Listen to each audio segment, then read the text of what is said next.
Hey guys, Nikki here. Today we're going to talk about how to figure out what washer and dryer to purchase. Because let's be real, appliances are super expensive and it's hard to know what the right one is going to be for you and your family.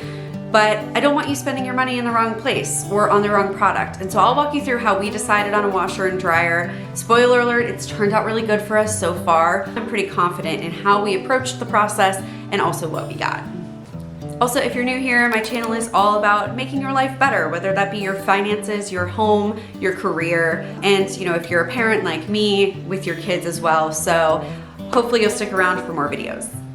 So my first tip with buying a washer and dryer is to decide where you want to purchase it from first. Ever since COVID, not every store has a wide variety of models in stock. And if you care about the installation or the customer service that you're going to get with your appliance, you want to narrow it down to something that they're going to have available. So as an example, I had done a ton of research and found what I thought was like the perfect washer and dryer model for us. I don't know if it was like a last year's model or something, but no one had it. And so I had to go back to the drawing board and start all over. Once I had that experience, I said, I'm not going to research this unless I know that the models are actually in stock. And so from there, I decided that I was going to purchase from Costco. Costco is known for having a really generous return policy. Specifically for washers and dryers, they let you return up to 90 days after your purchase. And a lot of the reviews that I read with Home Depot and Lowe's were saying, I had an issue with this model and then I really wanted to return it and they wouldn't let me. Whereas on Costco's site, they said, I bought a different washer dryer before, had an issue with it, returned it, and purchased this one instead. And so that gave me a lot of confidence that if I wasn't happy, I would be able to get something that I was happy with in the end. So the second thing that you'll need to do is decide what are your must-have features in a washer and dryer. So the first thing that we thought about was whether we wanted a top loader or a front loader. So front loaders are supposed to be more energy efficient, but one of the largest downsides with them is that you have to leave that door open to let the washer fully dry out. Now my family has owned them before. They religiously left the door open and it still grew mold around the door. So I just personally wasn't a fan of that. I also just like the ergonomics of reaching down into the washer to pull your clothes out as opposed to having to squat down to pull them out. Even if you're still doing that with the dryer, I just prefer that method of getting your clothes out for a washing machine. We also wanted to make sure that our washer did not have an agitator. That is a common feature in top-loading washers. We just don't like the agitators because they're really rough on your clothes. Now, another thing that I noticed in my research was that front loaders also tended to be more gentle on your clothes than top loaders. So I really had to look for ones that had a good gentleness rating on them. I think the reason why is because the front loading washers tend to use a tumble motion, like it goes like this. Whereas with top loading washers, they have to spin vertically, right? And so it's just a more intense motion in order to get all of the soap and water into your clothes, which is something I didn't really think about until I was doing that research. We also wanted to make sure that the washer was large enough for any comforters that we owned. So right now we only own queen beds, and that's great for us. We don't have any immediate plans to get a king bed, but we didn't want to box ourselves into a corner of having to take a comforter to a laundromat or anything like that. So we narrowed our search down to washers that were larger than 5 cubic feet so that if we ever get one of those king comforters, we have an easy way to clean it at home. And lastly, we have a gas dryer hookup in our laundry room. Gas dryers are more energy efficient. They tend to be a little bit more expensive up front. The standard price difference that I saw was that they're about $100 difference in price, which is not a huge difference when most of the washer dryer sets that we saw were $2,000 or above. But I think we're gonna see a return on that investment in our gas bill for years to come. So the third step is to do your own research on exactly which models from the store that you picked are gonna be the right fit for you.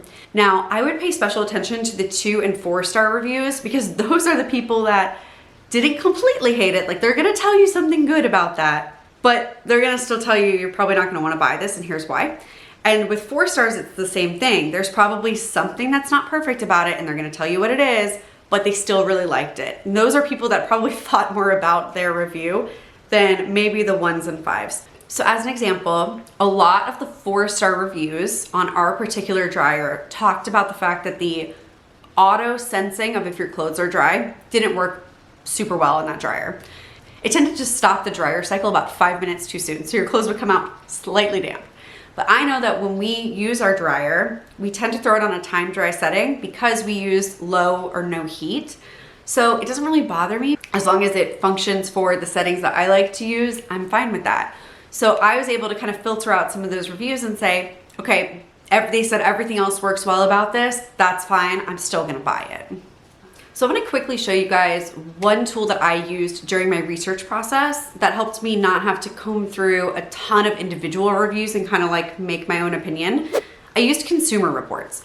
Now, keep in mind, Consumer Reports is not a free resource. I think if you were to just do like a 1 month trial of it, it's $10, and then they have different tiered pricing. If you're gonna be buying a lot of appliances, like especially if you're moving or if you're building a house or something like that, it is really helpful. So I'm gonna go ahead and go in here and say, I'm looking for a washer. Now what I like about it is it's gonna compile information from a lot of different resources and give each appliance a general score as well as scores in individual areas. So just for simplicity here, I'm gonna grab this one that's rated 82 on the overall score, and it's an LG machine. So it's gonna tell me all the basic information, tell you the prices at different stores.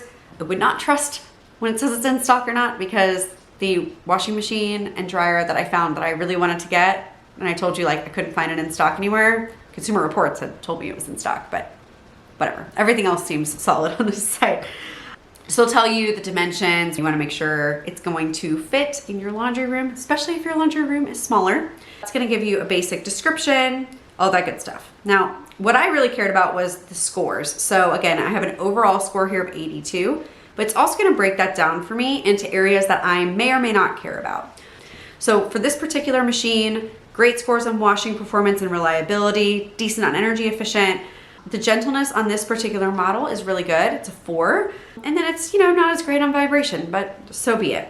And also, if you're not even consuming the actual scores here, they also have the general Consumer Reports take, which will basically tell you the same thing. So everything was good here, except vibration is just good.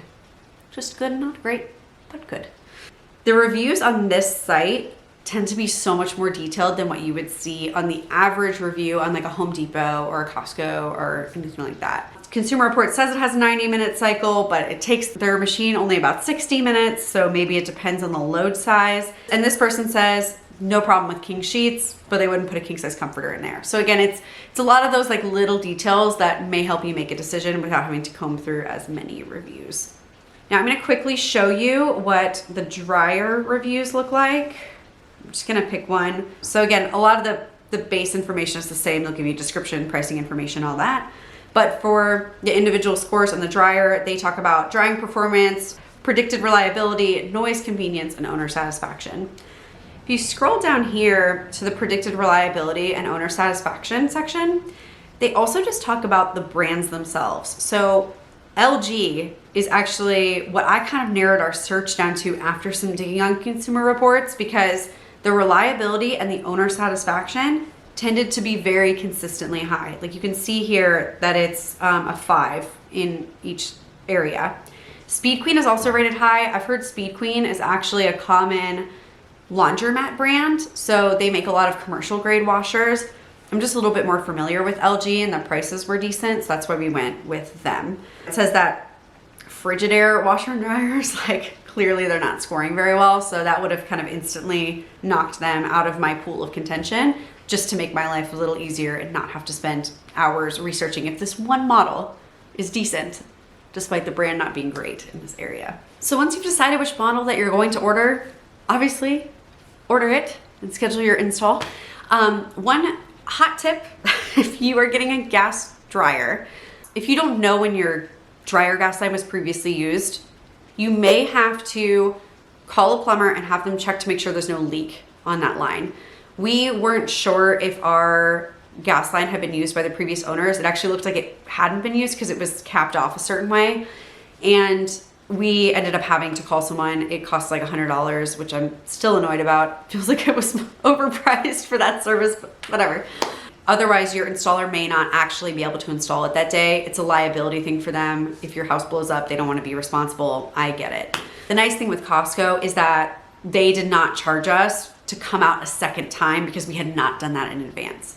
So again, another pro of using Costco. I can't speak to if Home Depot or Lowe's would have sent someone out a second time for free, but we were fine to just get it installed a few days later after that check was performed. So that's all I've got for you guys today. I also have a video coming up about services that you can use for making your life easier, whether it's with your home or things outside of the home. Investing in good appliances is really good, and also investing in services that make your life easier is also really helpful. Thanks for watching, and I'll see you next time.